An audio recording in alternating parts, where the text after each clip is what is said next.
Every day in the USA, people find themselves in court.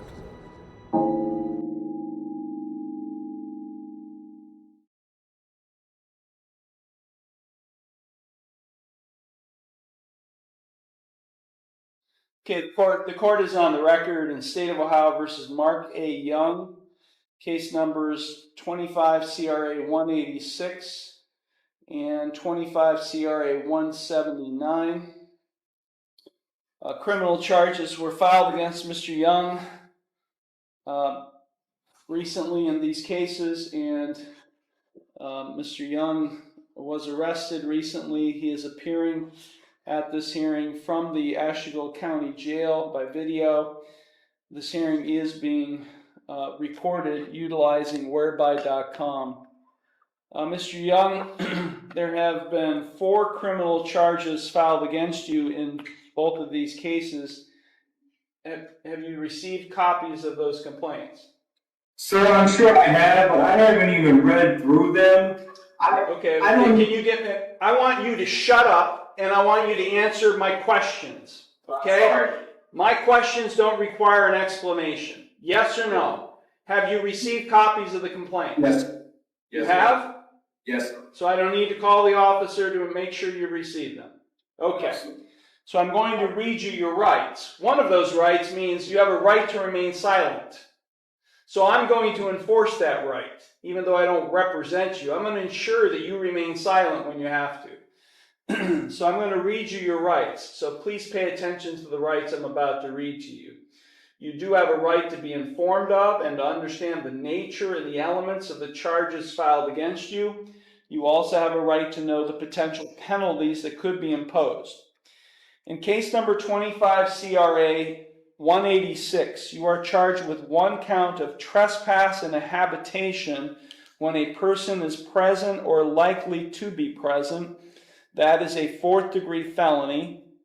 If convicted of this offense, you face a minimum 6 months up to a maximum 18 months in jail or prison, a maximum fine of $5,000.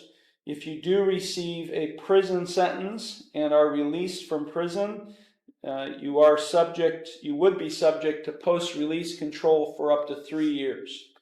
Do you understand the maximum potential penalties you face if convicted of that charge? Yes, sir.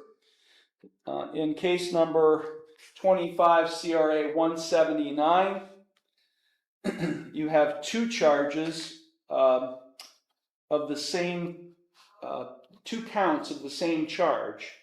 You are charged with 2 counts of domestic violence. The reason you have 2 counts filed against you is because there are alleged 2 separate victims. Each of those counts of domestic violence are 3rd-degree felonies. If convicted of those offenses, in each offense, you face a minimum 1 year up to a maximum 5 years in jail or in prison. Minimum 1 year, maximum 5 years in prison, a maximum fine of $10,000. Do you understand the maximum potential penalties you face if convicted of each of those charges? Yes, sir. Also, domestic violence convictions are not sealable or expungible from your record. They remain with you for the rest of your life. Also, if convicted of domestic violence, you would be prohibited from ever owning, purchasing, or possessing a firearm or ammunition for the rest of your life. Also, if convicted of domestic violence, that conviction can never be sealed or expunged. And if you're charged with domestic violence in the future, that future charge could be made more serious, could be enhanced in severity because of this domestic violence conviction. Do you understand all of that? Yes, sir. You have a right to remain silent and not to say anything during this hearing that might incriminate yourself. Any statement you make could be used against you. You also have a right to a trial to the court. And because you are charged with offenses that carry a possible jail or prison sentence, you also have a right to a jury trial, provided that you timely file with the court a written demand for a jury trial. At trial, you have the right to confront and ask questions of any witnesses who would testify against you. You also have a right to use the court process to secure the attendance of any witness who you would want to testify on your behalf. At trial, you have the right to be proven guilty beyond a reasonable doubt and a right not to testify. You also have a right to have an attorney represent you in these cases, and you are entitled to court-appointed counsel because you do face jail or prison sentence as long as you cannot afford an attorney. If you do qualify for court-appointed counsel, which I see here that you have submitted a financial disclosure form, if you do qualify for court-appointed counsel, there is a $25 application fee and a $100 cost reimbursement assessment that apply. You also have a right to a continuance of this initial appearance hearing in order to retain the services of your own attorney or to consult with your own lawyer. If you are convicted of any or all of these charges or any related offense, you have a right to appeal the conviction or sentence. That must be done within 30 days of the conviction, and you would be entitled to a court-appointed attorney in the Court of Appeals if you receive a jail sentence and cannot afford a lawyer. Now, if you plead not guilty or enter no plea to these charges today, I will set your case for further proceedings after today, and I will set a bond. A bond is set by the court to ensure your appearance at all future proceedings, and today you have the right to a reasonable bond. Sir, I didn't do any of this. Sir, the only thing I did was walk up to my aunt's door. Mr. Young, He was shut up. Shut up. Why? If you are not, Okay, sorry. Mr. Young, be quiet, please. If you are not a citizen of the United States, you are hereby advised that conviction of the offense to which you could ultimately be pleading guilty or no contest may have the consequences of deportation, exclusion from admission to the United States, or denial of naturalization pursuant to the laws of the United States. Mr. Young, you are appearing before Conneaut Municipal Court. Conneaut Municipal Court is a misdemeanor court.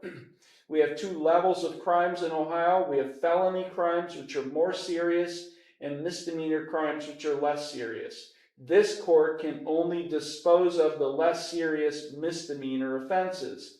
Felony charges are handled and disposed of by the Ashtabula County Common Pleas Court, which is located there in Jefferson. Now, even though this court, a misdemeanor court, cannot dispose of felony charges can be filed here, which is what happened in your case. And when felony charges are filed here, that affords you, the defendant, one additional right, and that's a right to a preliminary hearing. At a preliminary hearing, the prosecutor is required to present evidence to establish by probable cause that you committed the felony offense. If this court, after that hearing, finds that you probably committed the felony offense, then I would bind the case over or transfer the case to the Ashtabula County Common Pleas Court for further proceedings. Which means, on all of these felony charges, you cannot plead guilty, nor can you plead no contest to those charges in this court because I can't dispose of them. So your only two plea options to each of these charges are not guilty, which is a denial by you to the offense charged, or no plea.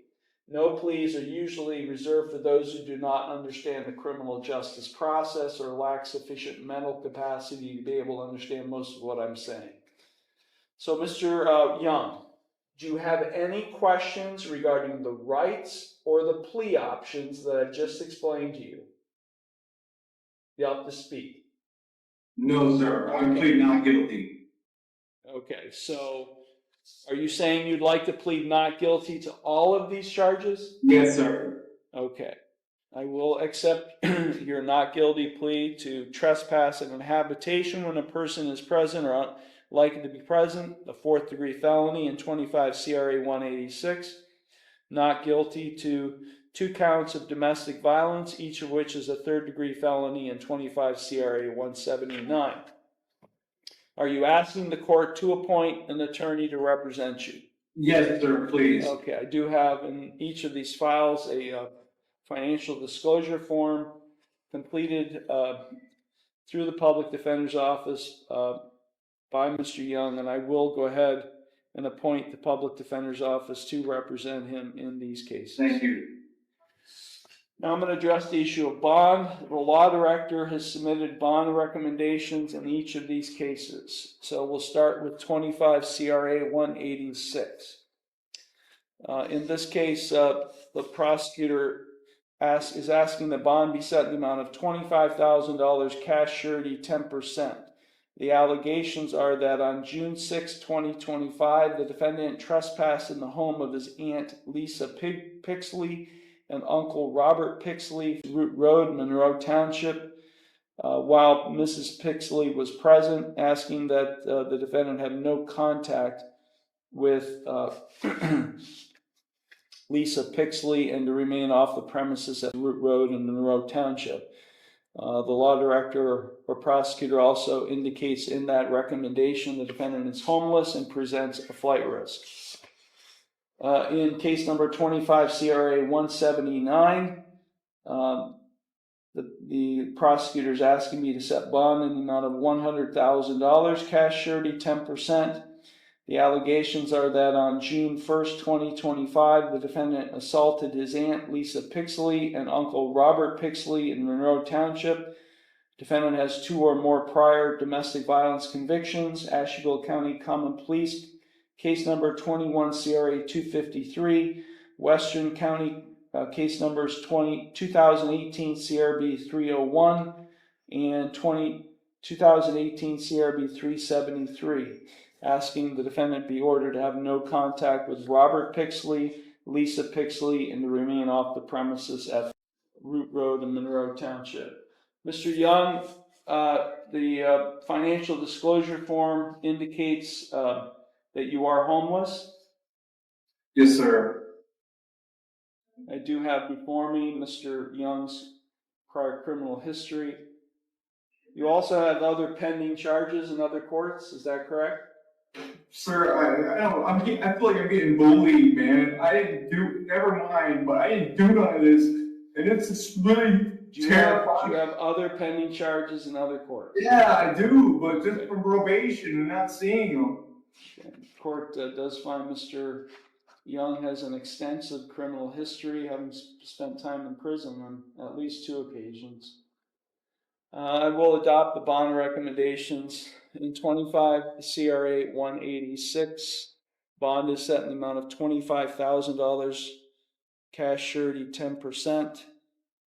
Defendant is ordered not to consume or possess alcohol or drugs. He is subject to random chemical testing by probation or law enforcement. He's to have no contact with Lisa Pixley and Robert Pixley and to remain off the premises at this Root Road in Monroe Township. This case will be set for a preliminary hearing in the near future. In case number 25 CRA 179, bond is set in the amount of $50,000, cash surety 10%. Same conditions, not to consume or possess alcohol or drugs, subject to random chemical testing by probation and law enforcement, no contact with Lisa and Robert Pixley, and to remain off the premises of Root Road in Monroe Township. Both of these cases will be set for a preliminary hearing in the very near future. Do you have any questions, Mr. Young? No, sir. Okay, thank you very much. This matter is concluded then.